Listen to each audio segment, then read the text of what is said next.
इस वक्त की बड़ी खबर यह है कि किसानों को लेकर के कृषि मंत्री ने भी अब स्पष्ट किया है कि आंदोलन आप वापस करो तभी किसानों पर कृषि सुधार कुछ आगे बढ़ेगा। यानी आंदोलन वापस होगा तभी अब सुधार की बात आगे होगी। हालांकि सरकार ने यह कहा कि बातचीत की गुंजाइश तो अब भी है, लेकिन कहीं ना कहीं सरकार ने भी अपना रवैया थोड़ा सा सख्त किया है कि लगातार बातचीत के बावजूद कृषि मंत्री का यह कहना था कि अब तक कोई नतीजा नहीं निकला है, इससे सरकार दुखी है। लेकिन अब सरकार ये कह दी है कि ये प्रस्ताव जो भेजा गया है वही अंतिम है, आप आंदोलन वापस लो, बातचीत और सुधारों पर बात हम करने को तैयार हैं। ब्रह्म प्रकाश दुबे हमारे साथ मौजूद हैं जिन्होंने बात की। ब्रह्म, प्रेस कॉन्फ्रेंस में सरकार कह रही थी कि कोई ईगो नहीं है, बातचीत को बिल्कुल तैयार है और आप एक बार बस बातचीत के लिए आ जाइए, उसके बाद जो रास्ता आप कहेंगे हम उस रास्ते पर चलने के लिए तैयार हैं। लेकिन उसके बाद क्या सरकार का कुछ सख्त रुख सामने आया?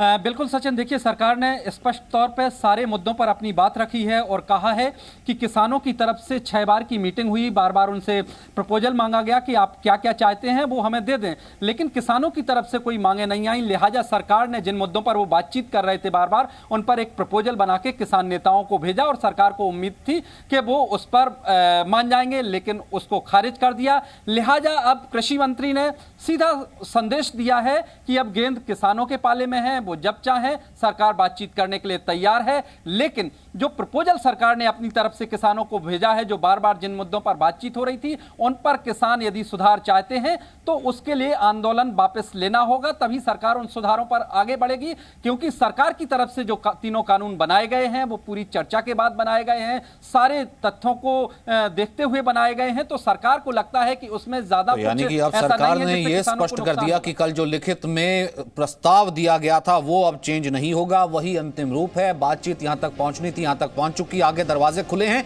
अब किसानों के पाले में गेंद है कि अब उनको तय करना है कि आंदोलन वापस लेंगे। Presenting B News app available on Google Play and App Store. Download it now.